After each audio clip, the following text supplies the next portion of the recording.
I just don't think there's much of a market for fat, ginger, chubby guys from Stoke. I want to, and I don't want to talk about age. It's not about that. I want to talk about your story, which is incredible. Yeah. When you did turn, there were questions over your age, which is fine. Yeah. And there's nothing wrong with that. Definitely. You're 39. Tell us about that. What happened there? Who turned you down? Who welcomed you? Talk to me about that. So, yeah, it was during lockdown. I was going to retire from. I kept saying to myself, I was going to do one more championships in the amateurs, and then I was going to retire. Then lockdown happened. Um, and yeah, I just thought after like a year or so, went past. Thought, oh, it's time to retire. And then there was a lot of female professional boxing on the telly starting to take off and getting televised. Mm-hmm. And I just suddenly thought I can still beat these. Even my coach at the time, Kevin Lilly, when I first told him my age, he was like, "Why so late?" He just laughed at me. Yeah, it was about finding a manager, finding a promoter, and yeah, MTK took me on in the end. But yeah, no promoters. Everyone just said I was too old. So I was really So struggling. Eddie, Frank, Yeah, they all just said, "No, sorry, you're too old. I'm not having too anything to do old, with you." basically. Yeah, Really? What was your yeah. response to that? What could I? We like stuff you then. I just didn't. I had no options. It was just like obviously you just want someone to give you a chance, Yeah. and That's then cool. so you just keep trying, and then obviously MTK gave me a chance. So at the time, like obviously they would give me a chance. They put me on the good shows, Yeah. but then obviously they folded. So then we was like back to square one again. So Lee am I right in Eaton, thinking that you with Matchroom now? yes, So you know what I'm going to ask you, don't you? yeah. How did he come crawling back?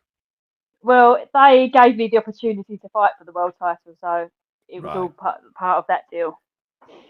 Okay. Cool. I So like that. they're the ones that gave Not a me a bad chance in reason. the I could just see end. Eddie sitting there going, "Well, I know I said no, but I've got I've got this opportunity that I can get you." Yeah, Okay. Well, listen, I mean, whatever. We all yeah. they thought I was going to lose. Everyone thought I was going to lose. So Yeah. Was it almost like when you won the world title that you were like, do you know what I mean? Do you know what I mean? You doubted me, Eddie. You doubted yeah, me, Frank. And now here's me, top of the world. Did it feel a bit like that?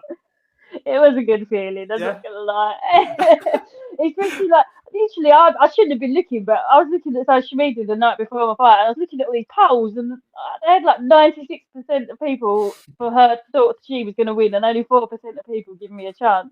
Yeah, So there's a couple of names on your radar, Shannon yeah, Courtenay being one of them. yeah, Considering the fact that Shannon got beat by Jamie Mitchell and you yeah, beat Jamie Mitchell, yeah.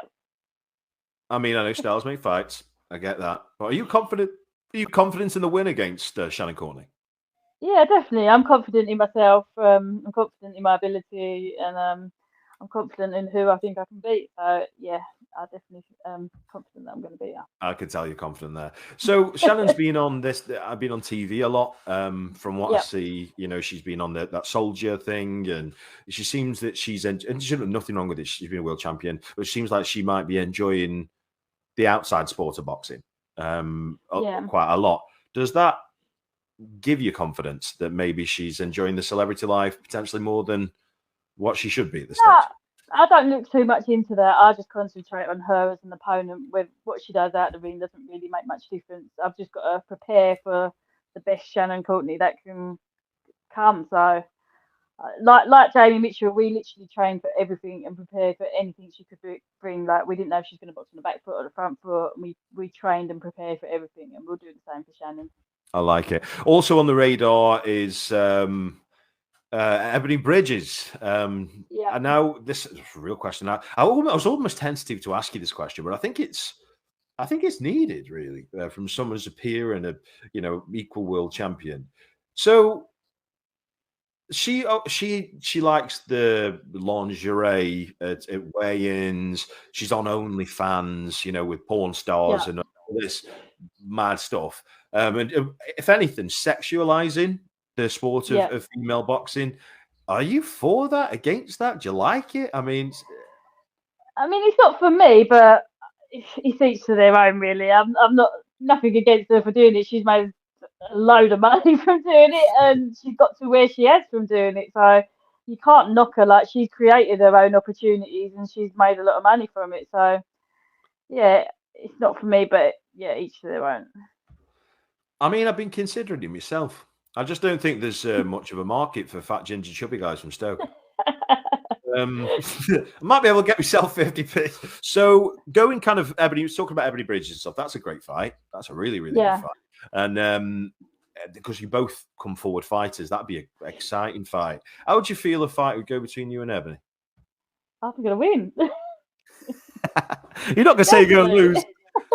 Do you feel that you could, let's say, outpunch the potential puncher? Yeah, I think I can hurt her, and I think I can outfight her and outbox her. I'm confident that. I mean, I wanted her next because obviously she's the one with the belt, but she's had hand surgery, so she's going to be out for a while. So that's why Shannon made sense for the next fight. But yeah, it's definitely a fight I'm looking forward to, and I need to obviously get through Shannon first, and then that fight should be next. Let's go to the fans. We've got a few people coming in. Karsten Hansen fight Dina Thorslund. Dina's a really nice lady. She's a very good fighter, very good champion. The plan is to fight Shannon, fight Ebanie. I mean, what would be in a dream world, what would be even better is the other two champions, Dina and Luna. I mean, if they could fight like similar time to when me and Ebanie fought, it'd be like a semi-final, and then the winners could fight for undisputed. Like a Super Six. Yeah, exactly. No, that's cool. That would be the dream. That would be the dream. But obviously, unofficial Super Six. Yeah, I want to beat Shannon and Ebanie first, and then look at Luna and Dina next.